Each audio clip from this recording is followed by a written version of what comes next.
Hi all, I am Arya from St. Mary's College, Thrissur. Today let us discuss about radioimmunoassay. Radioimmunoassay is basically used to determine the concentration of antigen, and antigen can be a hormone, a serum protein, a drug molecule, or it can be a vitamin. This technique was originally developed by Berson and Yalow in 1960, and for this work they received Nobel Prize in 1977. And this technique is highly sensitive, and the sensitivity rate is 0.001 microgram per milliliter.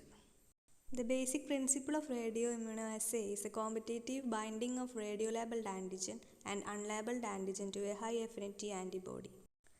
To perform a radioimmunoassay, a known quantity of an antigen is made radioactive frequently by labeling it with gamma radioactive isotopes of iodine attached to tyrosine.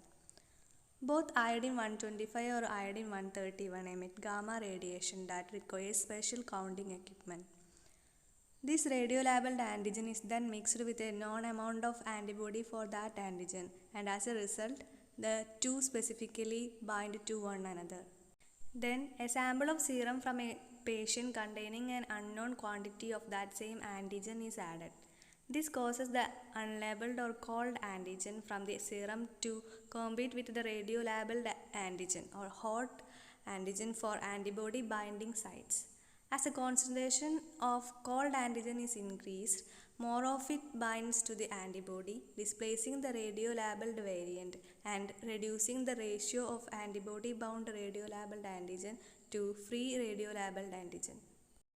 The bound antigens are then separated from the unbound ones, and the radioactivity of the free antigen remaining in the supernatant is measured using a gamma counter. Using unknown standards, a binding curve can then be generated which allows the amount of antigen in the patient's serum to be derived.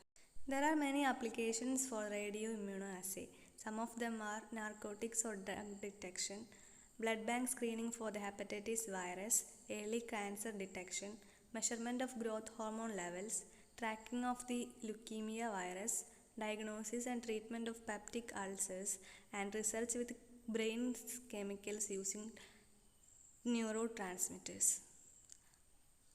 Thank you.